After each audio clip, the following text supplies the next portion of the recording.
So I've been watching a lot of ectopic pregnancy stories, and watching them and hearing different people's experiences has definitely helped me through my experience with having an ectopic pregnancy.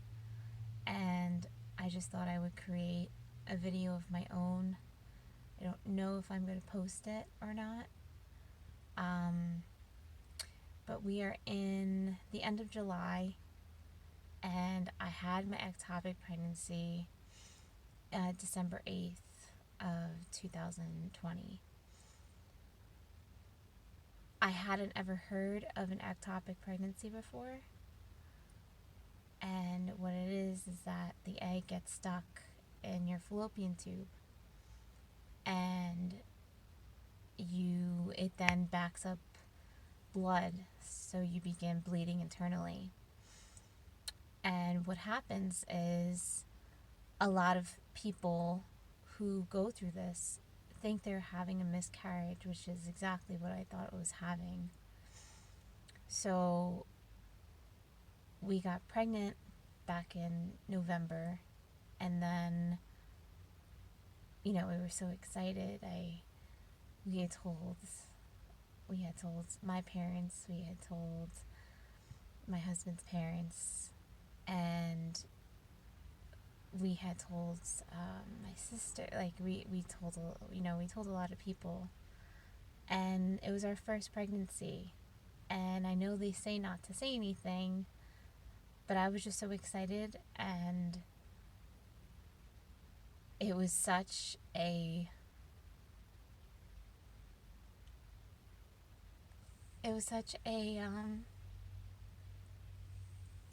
perfect day, perfect few days. A week. It was perfect. I started having cramps and some spotting, and I looked that up, and they say that that's normal to have some spotting. And I then one night I started having horrible cramps, and my pain tolerance is usually pretty high. So I was surprised at how awful I felt and how much pain I was in. It felt like someone was stabbing me in the back, and it was excruciating. I was clotting, a lot of blood clots every time I had gone to the bathroom, and it was scary. And I went to a gynecologist. This is when I just worked through the pain. I had an Advil or something, and then I just tried to sleep it off, and eventually I was able to get to sleep. And then a couple days later, the pain had subsided. I thought that it could have been a miscarriage, and I took a test, and it said I was still pregnant. I was still bleeding, and so I had some relief, thinking, okay, well, I'm still pregnant. And I didn't want to lose that hope.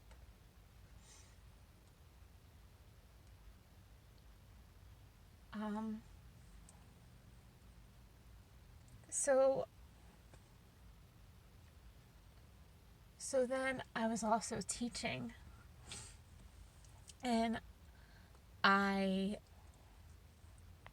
taught that day.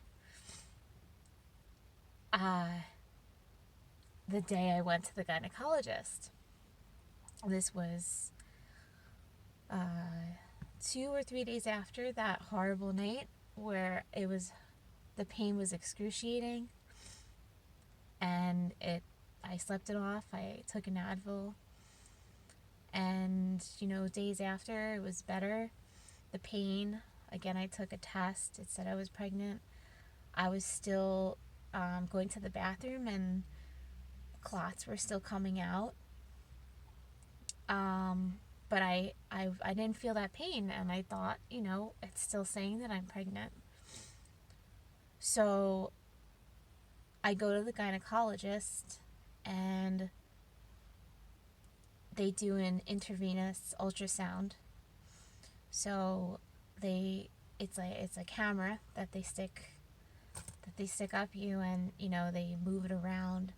And when she was moving it around, and this was also during the height of COVID, and when they were moving it around, I heard what sounded like a heartbeat, and I didn't know what I was looking for. And in the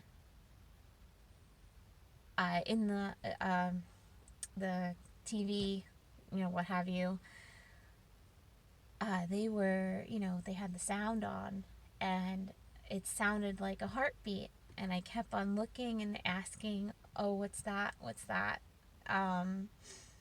Kept looking for something, but you couldn't see a lot because there was a lot of blood inside of me, and it was very, dark. There were light spots, and it was really hard to tell on the ultrasound what was going on.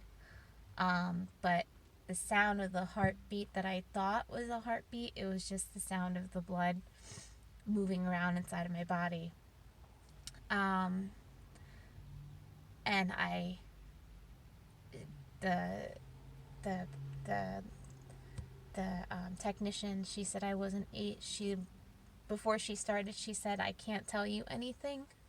And I said, okay. But then I couldn't help but ask questions, and hoping.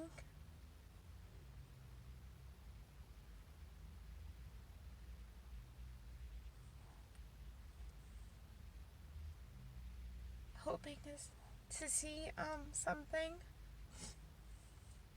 or hear something that I thought I heard.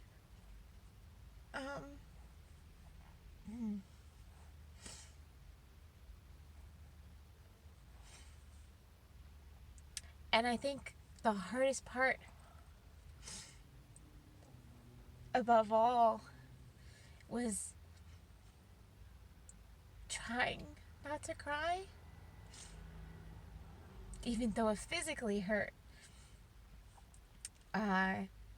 Too, because every time she would move, the thing inside of me was pushing more blood behind me, and I was trying to keep it together emotionally and physically so she could get a good read out of everything. But my husband, he wasn't allowed to come in. So it was just me.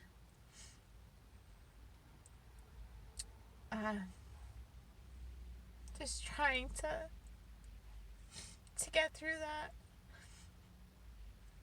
by myself, with someone who said that they couldn't tell me anything. Until I asked her if that was a heartbeat, and I guess she wanted to let me know that that was the blood and not a heartbeat. So then the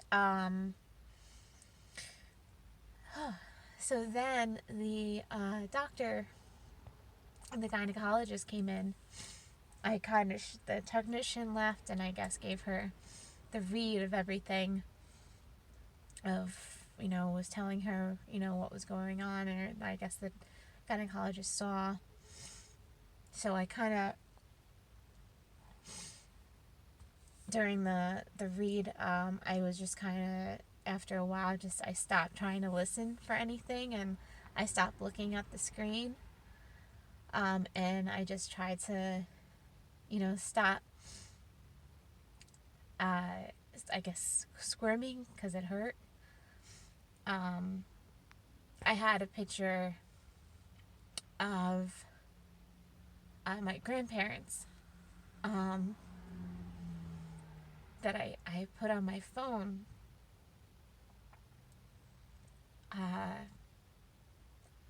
because my grandmother had gone through cancer, and I just kept thinking that, if she did that fight, I could fight like her. And I just tried to push through the best I could. So having that picture of my grandparents helped, so I felt like someone was there. Sorry. So then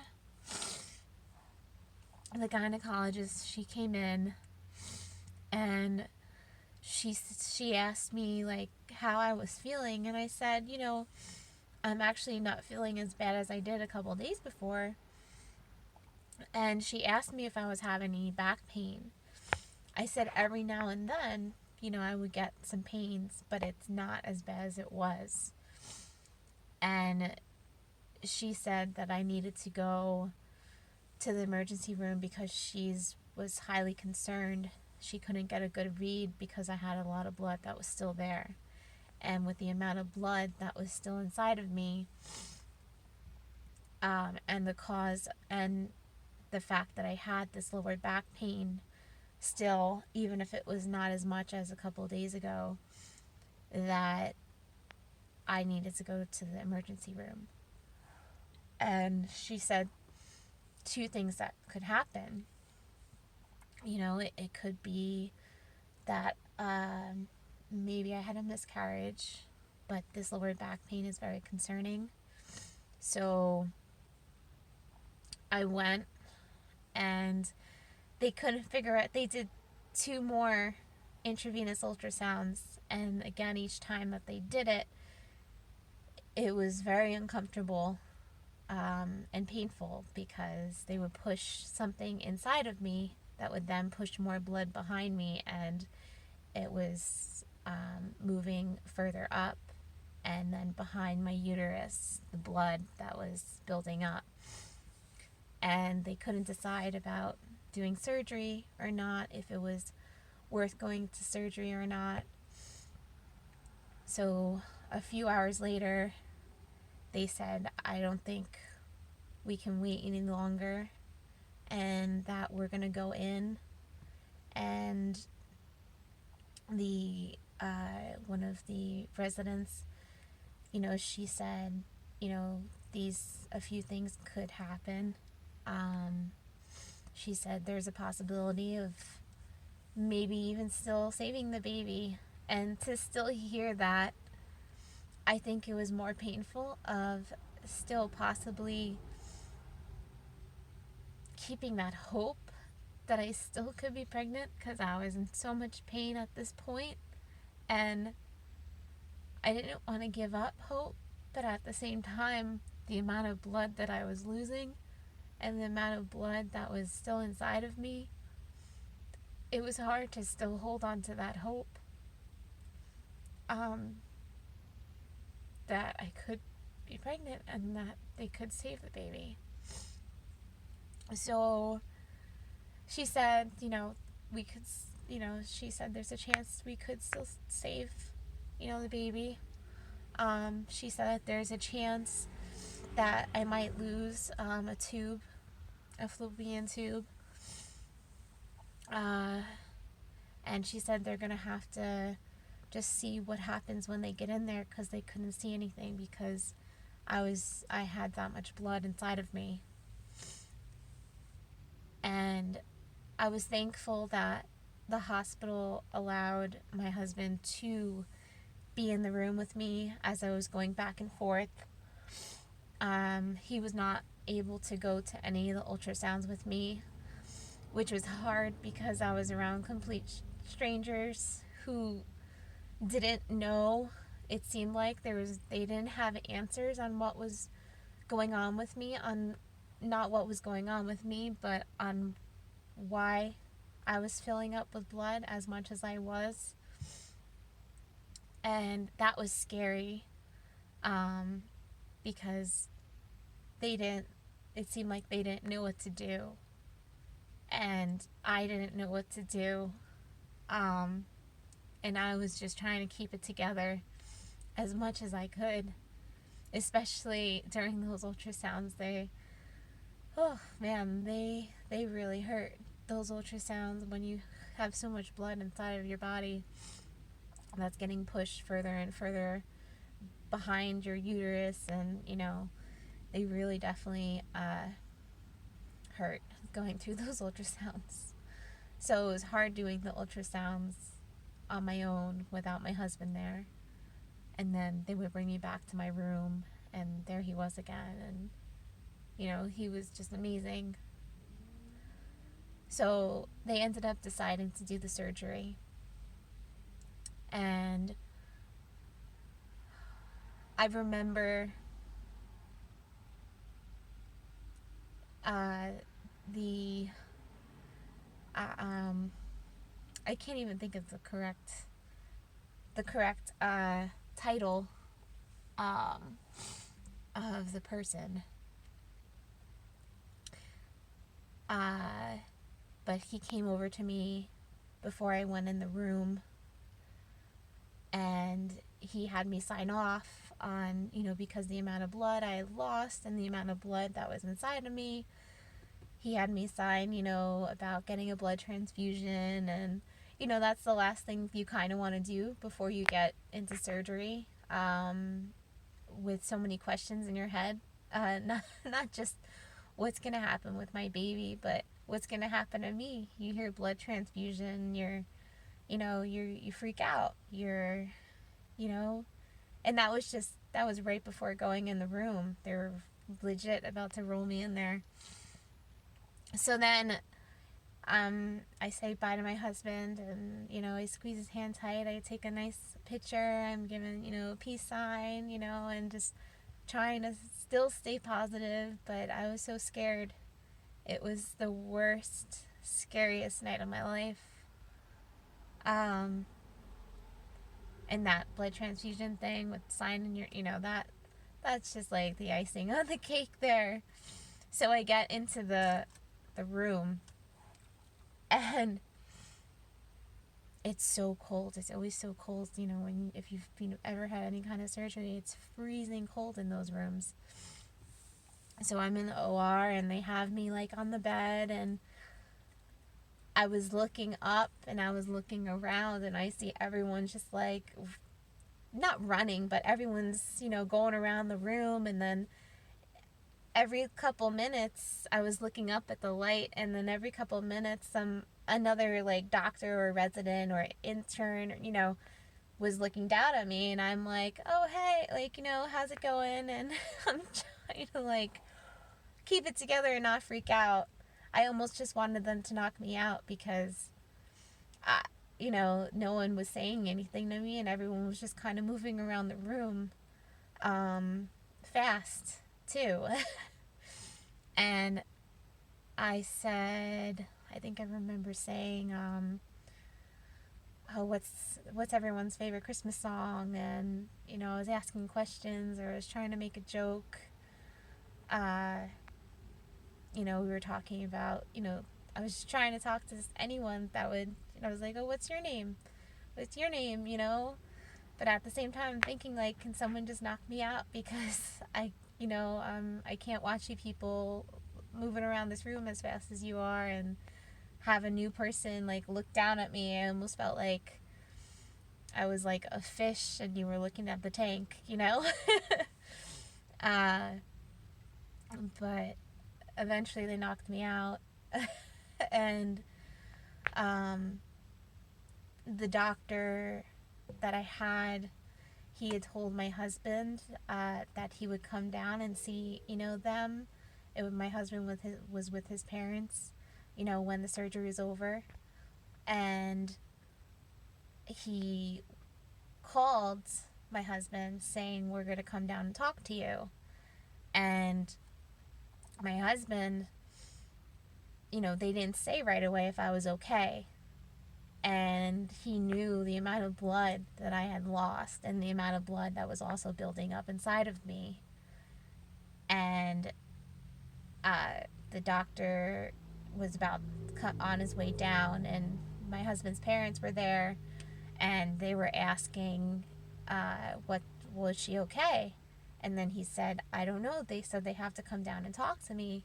And my husband's dad is, very religious, and as soon as that happened, he started praying, and then that got my husband thinking I died, and he started crying, and his mom was there. And then the doctor got to them in the waiting area, and he started explaining the procedure. And if anyone here watches Grey's Anatomy or anything like that, you know that if someone doesn't survive, that they talk about the procedure and everything that happened in the surgery before they say, but despite our best efforts, we did everything we could, but despite our best efforts, we lost him or her, And my mother-in-law just interrupted him saying, is she okay? And then he said, oh, she's good. Yeah, she's in recovery. So I can't imagine my husband going through that thinking I had died, just because they didn't say anything right away and said, we're going to come down to talk to you over the phone, as they were, and then hang up and then have him wait. I don't know how long it took them to just come down and, finally get to the waiting room. But so I remember I woke up in recovery. He wasn't in the recovery room. It was just me, and I think it was 2 other nurses, and I just remember being very sore. And that part is kind of a blur. I know that they gave me my phone, and I was able to FaceTime my husband. And I was, I was drugged up, and, and it was actually interesting because I don't remember that part. I don't remember much of the recovery room. I just remember I got to FaceTime him over my phone until I eventually saw him back in my room. And the nurse who had came in, actually, one of the nurses, I had, to eat something before I left. And I was trying to actually figure out how to order, but something happened with the phone, or I was doing something with the button. I thought it was a button, I think, on the remote thing for the bed, and I was trying to press the numbers. I don't know. I was kind of drugged up. And I understand the frustration, and nurses do so much. My mom is a nurse, and they do a lot, especially during, COVID. It was very hard. Not that COVID is over, but especially during, going through the height of everything. But my mom would never do what this nurse did. She came in, and she asked what the problem was, and I said I was trying to order food and it's not working. And I showed her how I was trying to order the food, and then she goes, and then she walks across the room and she gets the phone for me, and she puts the phone on the bed. I was using the pager remote, try to press numbers to try to do it, but it was obviously the phone.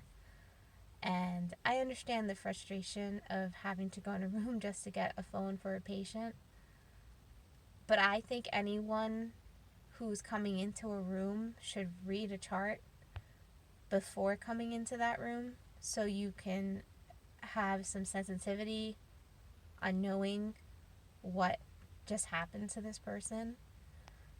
So the nurse gives me the phone and she presses the numbers for me to call, and she looks at me and she's like, "Rough night." She said those words, "rough night." Like, I was there because I was hungover and I needed a banana bag or something. Like, that's how she said it to me. Like, I was such an inconvenience for her. And I didn't, it just happened so quickly, and she left where I didn't even have a chance to say anything. And I was also still drugged up.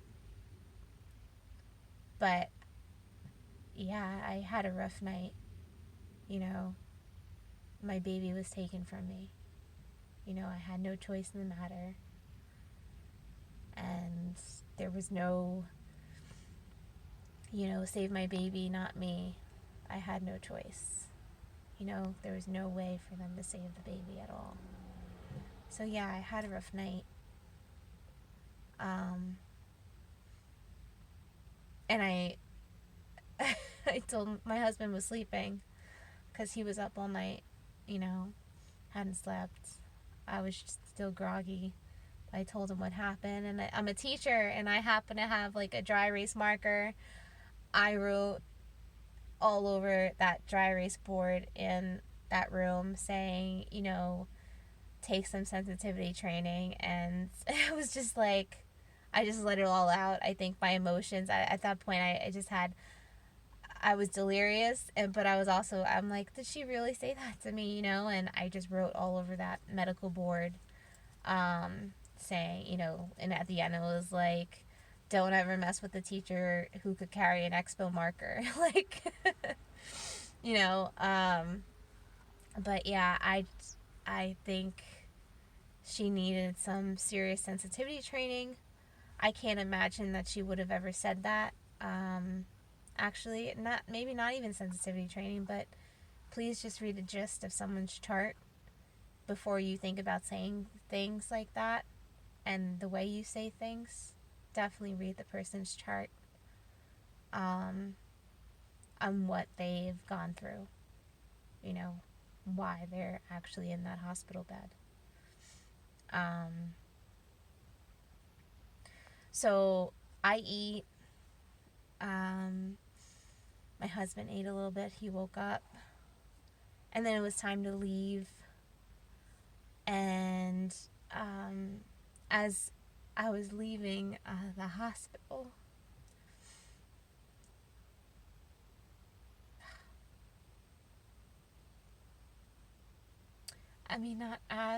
but it just happened already to be out there. But it was snowing.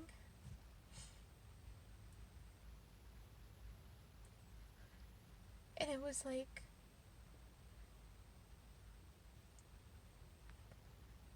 the most perfect snow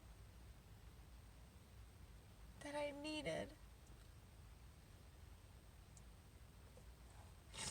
to feel fresh, to feel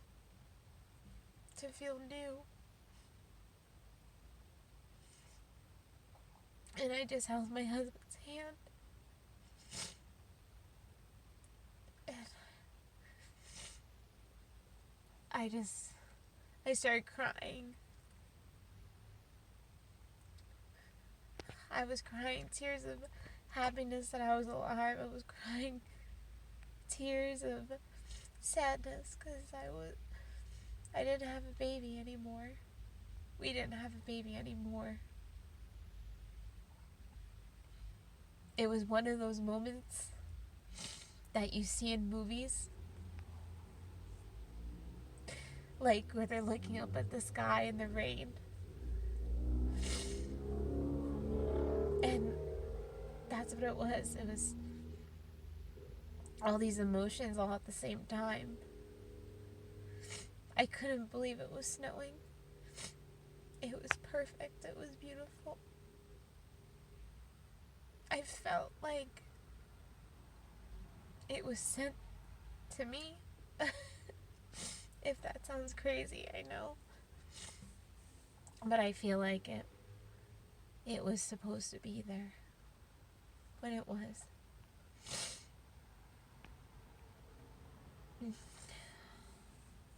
And then I came back to our new apartment, and the recovery was hard. I couldn't sit up. I couldn't do a lot of things. I couldn't drive.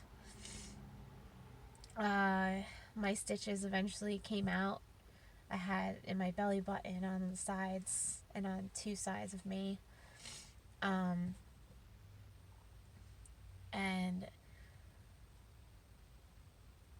I think the physical recovery, again, because I have a high pain tolerance, but I was just very sore. Maybe I tried to do too much too during that period. I think the hardest part was just emotional pain, because I felt like I almost felt kind of violated, like someone just took that out of me, you know. I know it was out of their control. I know that it was out of my control of what happened. But it was the worst night of my life. It was something that happened so quick. And it's hard. It's hard, being around people who have kids. It's hard for me to, and I don't think I'm bitter, but it's just hard. It's hard for me. Maybe this is the same for people who have also gone through similar experiences, but it's hard to be around people who have kids and to watch them with their kids, and because you wish that you had that. I don't have any. This was my first experience of being pregnant, and I just felt different. I felt like a higher purpose was then given to me, and it was just taken away, and I want it back, and you can't. You think about who this person could have turned into. Was it a boy or a girl? Could it, the questions come to your mind of, what could I have done different, and why this happened. And there's no rhyme or reason for why it happens. It just does. And it's hard to hear someone say too, so it's hard to, like, I politely say, like, I know, yeah, you're right, but no one really wants to hear, well, you can still get pregnant, or, well, this doesn't mean you can't get pregnant again. At least you can get pregnant. These are the things, people say to, try to, I know that they try to make you feel better, but it's hard. It doesn't necessarily make you feel better, because you think about it, and then each month when you start trying again, you're not pregnant, each month is a struggle, and I just want one, This is my first time, and I just want one, Of course, I want more than one, but I think, I don't know. I think, it's hard when you don't have, I try to look at my dogs and I'm like, oh, like, oh, my kids, but it's different. I want one human child. I want someone to look like me and my husband, and it's difficult. It's hard. It comes in waves out of nowhere, and I don't like crying in front of people. And here I am making this video that I don't know if I'm going to post, but here I am making this video hoping that I can help someone else, that I can help maybe someone else who might have gotten, who might, someone else who might have gone through this, because watching these videos has helped me. And this is so many months after my ectopic pregnancy, and it still comes in waves. It's still hard to be around, people who have kids, people who have little kids. And it's not because that you're not happy for them. It's hard because you want that too. And you're trying to have that. And it's not working, you know? And you think, I have so much love I want to give, to someone, you know. I have so much love that I want to give a little baby of my own, and I just hope I'll be able to. I hope whoever is watching this video in length, it's 37 minutes, that I've helped you. It comes in waves. It's not always like this. Life goes on. It does. It just keeps on moving, and you move with it, and you have your career, you have your family, you have your friends, and you go to events, and it's hard. You just keep going. Don't give up. Sometimes I feel like I'm at things and I'm not really at things. It's more like a fog, like where I'm trying to be there, and trying to live in the moment, but it's hard. It's hard doing that. And you don't want to feel like, you're bringing people down, and you feel guilty.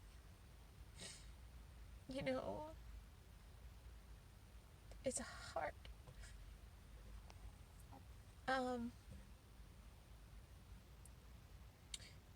It's hard.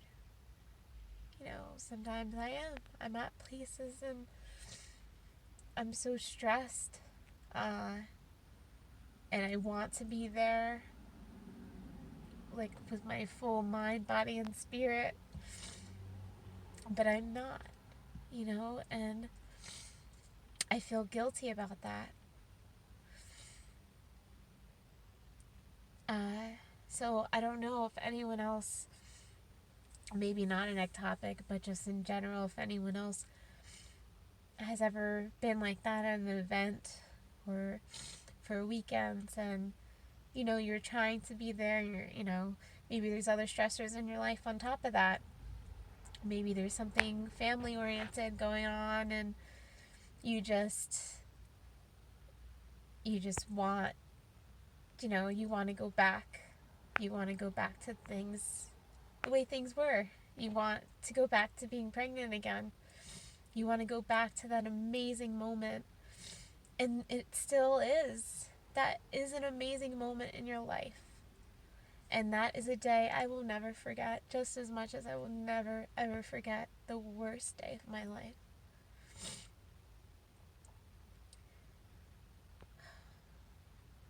But I'm going to end this video. It is about to be 40 minutes. I hope this has helped you if you've gone through an ectopic pregnancy. Just know it's a long journey, the emotional journey. It's long, but it's not always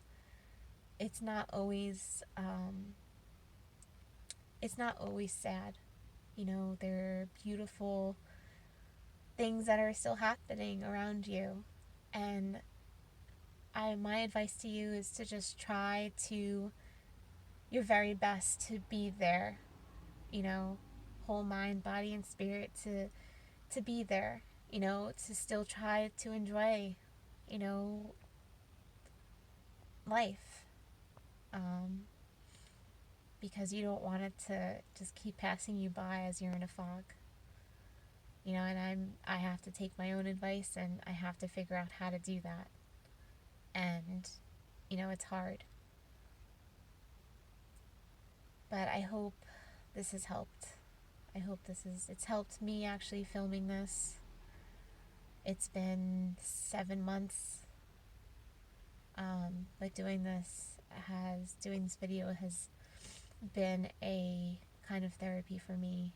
I guess my video diary. I guess that's why they say vlog. But this is officially my first ever video like this, where I'm not singing and I'm just completely putting myself out there and vulnerable, to whoever is on YouTube, which is everyone. So I don't know. I don't know if I'm posting this, but I hope you have a good night. I need to get back home. Well, I am home. I'm in the parking lot, but I need to get back into my apartment and see my fur children. And I hope you guys have a good night if you're watching this at night. If not, good morning, good afternoon. And I hope this video really does help you with your journey. And good luck to everyone trying to conceive, okay? We're all in this together. All right. Good night, everyone.